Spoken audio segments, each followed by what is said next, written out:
3 शब्द हैं जिन पर हमें सबसे ज्यादा गर्व करना सिखाया गया है: नेशन, सेक्युलर, कॉन्स्टिट्यूशन।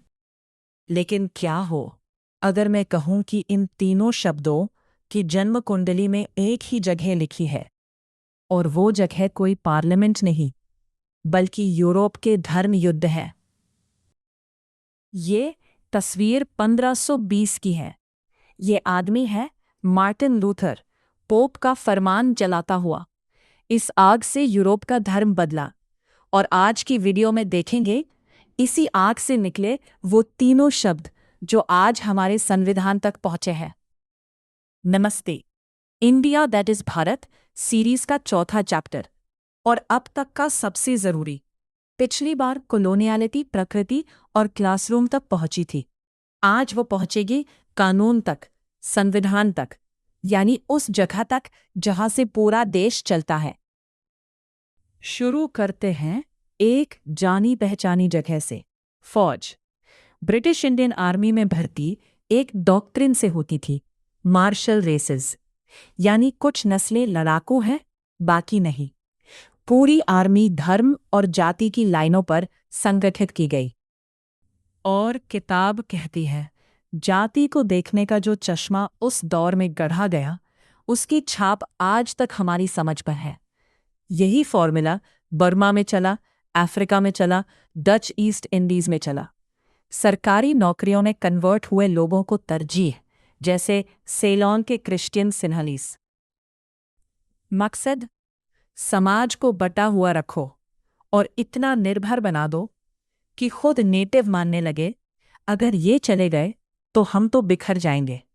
ये वाक्य आज भी कहीं सुनाई देता है क्या? अब आप पूछेंगे, अगर ये आइडिया सेक्युलराइज हो ही गए तो उनकी धार्मिक जड़ें खोदने से क्या फायदा? किताब का जवाब बेहद फेयर है। स्कॉलर जैकब डे रोवर कहते हैं, किसी विचार का स्रोत छुपाकर उसे थोपना सीधा सीधा धोखा है। जैसे दवा की बोतल पर इंग्रेडिएंट्स लिखना जरूरी होता है, वैसे ही हर समाज को हक है कि वो पहले जाने ये विचार आया कहाँ से, और फिर खुद तय करे कि अपनाना है या नहीं। ये हमला नहीं है, ये जांच है, प्रायर इन्फॉर्म्ड कंसेंट। इसी नियत से आगे बढ़िए। कहानी समझने के लिए चलिए रेफॉर्मेशन से पहले के यूरोप में। वहां आज जैसे देश थे ही नहीं। था एक क्रिस्टनडम, क्रिश्चियन कॉमनवेल्थ। सबसे ऊपर पोप, फिर होली रोमन एम्परर, और नीचे राजे रजवाड़े। राजा अपने इलाके के मालिक जरूर थे, लेकिन पोप और एम्परर की छतरी के नीचे, यानी प्रैक्टिकली वो सिर्फ जागीरदार थे। धर्म ही गोंद था जो पूरे यूरोप को जोड़े रखता था। ये बात याद रखिए, आगे काम आएगी। अब वो बात जो इस एपिसोड की नींव है। हम मानते हैं स्पिरिचुअल और सेक्युलर का बंटवारा कोई न्यूट्रल यूनिवर्सल आइडिया है। किताब दिखाती है ये बंटवारा क्रिश्चियनिटी के अंदर से निकला है, खुद बाइबल की लाइन से, जो सीजर का है वो सीजर को दो, जो गॉड का है वो गॉड को। मेडिवल चर्च ने इसे हायरार्की बना दिया। सबसे ऊपर मॉन्क्स, फिर पादरी, फिर राजा, और सबसे नीचे आम लोग। चर्च थी सोल और राजा था बॉडी, और सोल को बॉडी से ऊपर माना गया। मतलब चर्च का हुक्म राजाओं पर भी चलता था, और सैल्वेशन सिर्फ चर्च के थ्रू, बाहर कोई रास्ता नहीं। फिर 1517 में मार्टिन लूथर और जॉन कैल्विन ने इस पूरे ढांचे पर हथौड़ा चलाया। लूथर ने लिखा, सैल्वेशन के लिए सिर्फ आस्था काफी है, बीच में ना चर्च चाहिए ना पादरी। उसका नारा समझिए, कोई प्रीस्ट नहीं है, क्योंकि हर आदमी प्रीस्ट है। लेकिन इससे अराजकता का खतरा था। अगर हर भक्त इंसानी कानूनों से आजाद है तो राज कौन करेगा? तो लूथर और कैल्विन ने थ्योरी दी, 2 किंगडम्स, क्राइस्ट का स्पिरिचुअल राज्य जहां आजादी है, और धरती का टेम्पोरल राज्य जहां राजा की सुन्नी है। पहचाना इसे? यही है separation of church and state का पुरखा। लेकिन ध्यान से, रिफॉर्मर्स के लिए स्टेट भी एक डिवाइन ऑर्डर था, पापी इंसानों पर लगाम लगाने का ईश्वरीय इंतजाम।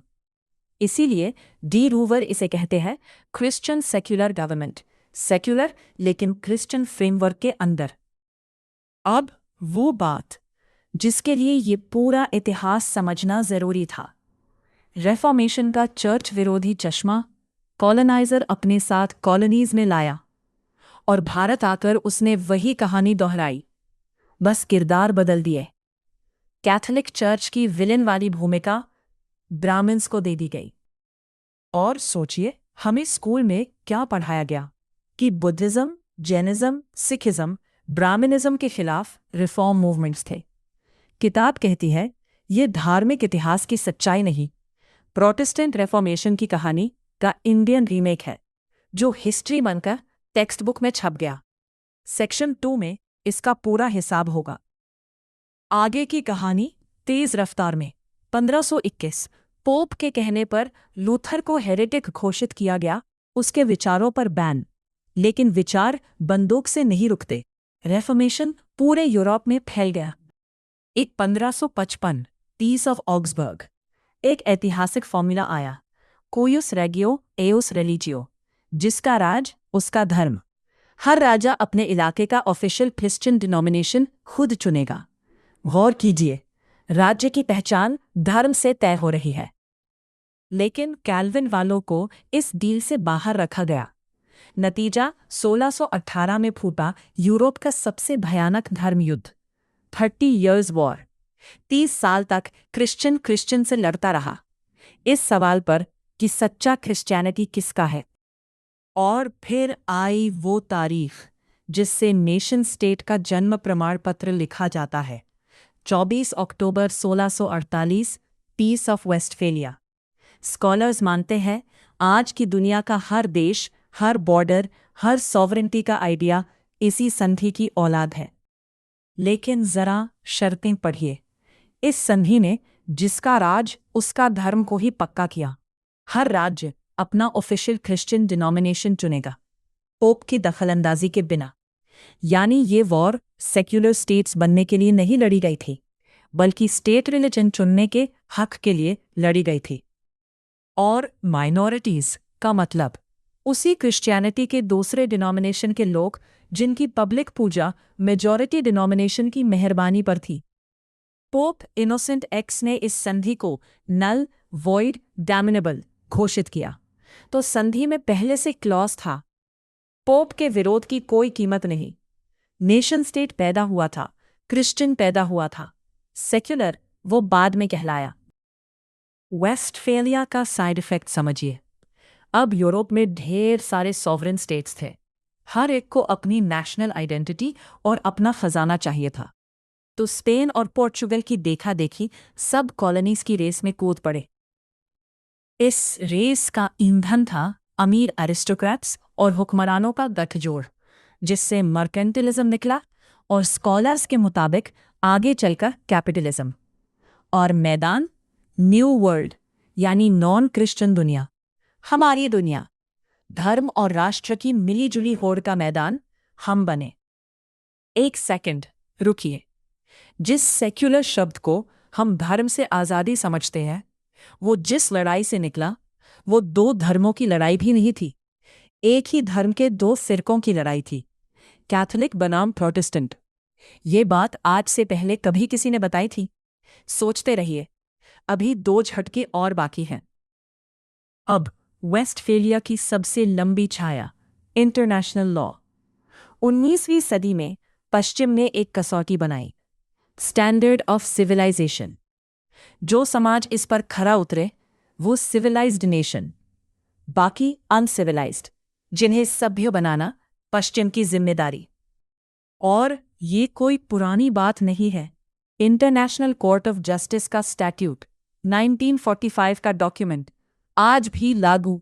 उसके आर्टिकल 38 में सूत्रों की लिस्ट में लिखा है, general principles of law recognized by civilized nations. शब्द आज भी वही है। स्कॉलर्स इंटरनेशनल लॉ को कहते हैं वेस्टर्न सिविलाइजेशन का लिविंग आर्टिफैक्ट। सिविलाइज्ड का सर्टिफिकेट चाहिए? शर्तें सुनिए। 1. हमारे सिटीजन्स को अपने यहाँ वही राइट्स दो जो पश्चिम में मिलते हैं, लेकिन वो तुम्हारी अदालतों के नीचे नहीं आएंगे, सिर्फ अपने कॉन्सुलेट को जवाबदेह होंगे। क्यों? क्योंकि अनसिविलाइज्ड अदालतें हमारे लोगों पर नहीं चल सकती। 2. सरकार हमारे जैसी बनाओ। Legislature, executive, judiciary, separation of powers, Montesquieu और लॉक के डिजाइन पर। 3. कानून कॉडिफाई करो ताकि हमारी प्रॉपर्टी महफूज रहे। 4. सिर्फ बाहर से नहीं, अंदर से भी हमारे जैसे बन जाओ, तुम्हारे रीति रिवाज तक हमारे साँचे में आए। और आज़ादी के बाद खेल जारी रहा, बस नाम बदल गया। थर्ड वर्ल्ड की गरीबी चर्चा बन गई, ये भूलकर कि वो गरीबी सदियों की लूट का इनवॉइस थी। इलाज बताया गया पश्चिम जैसा डेवलपमेंट, और इकोनॉमिक एड की डोर से वही पुरानी शर्तें बांध दी गई। अब दूसरा झटका, एनलाइटनमेंट। हमें बताया गया ये वो दौर था जब यूरोप ने धर्म छोड़कर रीजन का दामन थामा। तो जरा लिबरलिज्म के पिता जॉन लॉक की टॉलरेशन को खोलकर देखिए। लॉक का सिविल बनाम रिलीजियस बंटवारा टू किंगडम्स थ्योरी का ही सेक्युलराइज्ड रूप। इंसान को सिविल अथॉरिटी क्यों चाहिए? क्योंकि वो पापी है, गिरने को तैयार, यानी वही क्रिश्चियन प्रेमिस नए लिबास में। और उसकी मशहूर टॉलरेशन किन पर लागू नहीं होती थी? कैथोलिक्स और एथियस्ट्स। सोचिए, जिस लिबरलिज्म की डेफिनेशन में ही सच्चा और झूठा धर्म चल रहा हो। और सबसे बारीक बात, इस फ्रेमवर्क में टॉलरेशन का मतलब बराबरी या सम्मान नहीं था। जबरदस्ती की तलवार मना थी, लेकिन गॉड के स्पिरिट की तलवार यानी गॉस्पल चालू थी। मतलब कोअर्शन नहीं, कन्वर्जन। सोल पियर्सिंग शब्दों से आत्मा को बचाना, यही था टॉलरेशन का एंड गोल। कानून और फिलॉसफी के प्रोफेसर जेरेमी वॉल्ड्रन तक मानते हैं मॉडर्न इक्वालिटी की सोच को क्रिश्चियनिटी ने आकार दिया है, और उस क्रिश्चियन प्रेमिस के बिना ये ढांचा टिके, इसमें उन्हें शक है। किताब का पॉइंट ये नहीं कि इक्वालिटी बुरी है, पॉइंट ये है इक्वालिटी का आइडिया हमारे यहाँ भी था।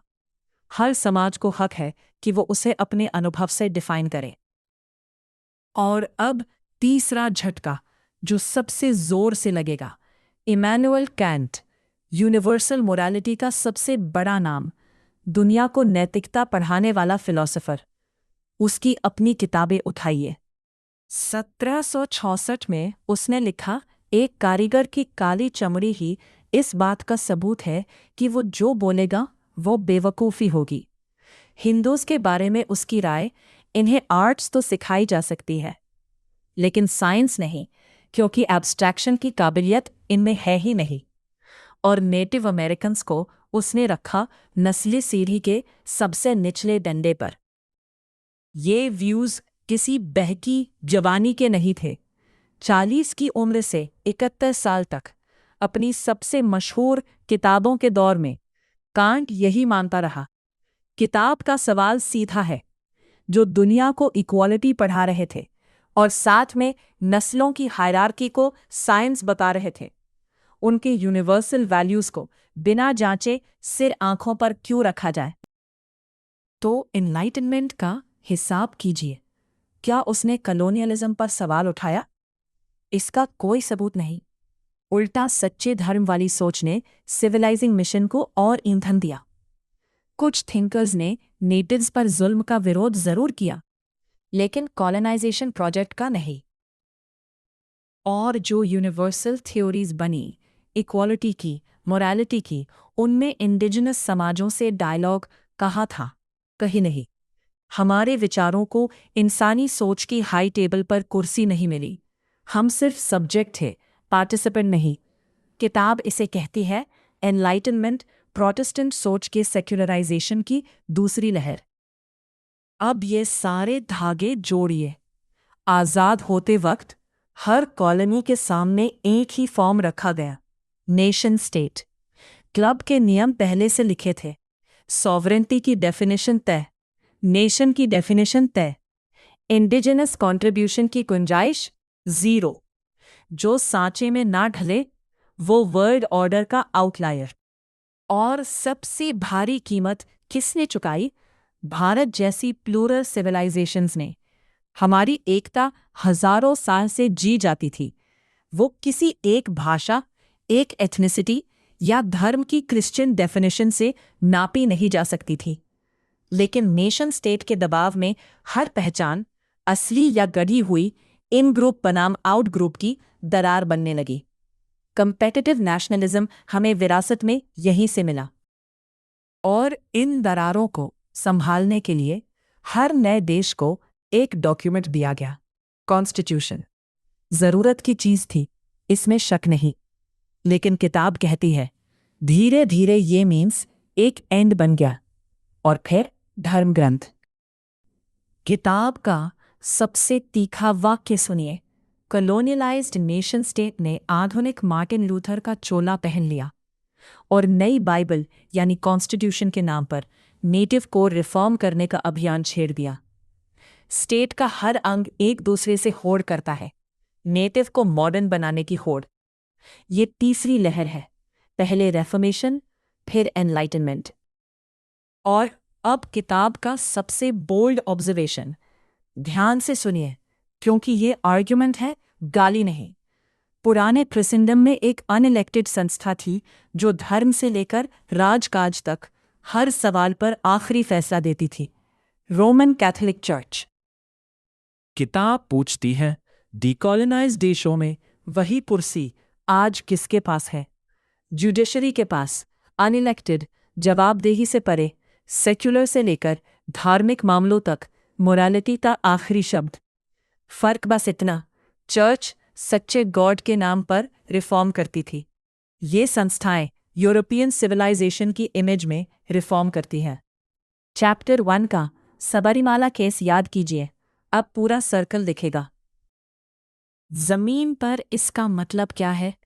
जब इंडिजिनस आस्था को कॉन्स्टिट्यूशनल राइट्स चाहिए तो उसे पहले खुद को रिलीजन और डिनोमिनेशन की उन डेफिनेशंस में फिट करना पड़ता है जो डेफिनेशंस ही क्रिश्चियन साचे से निकली है।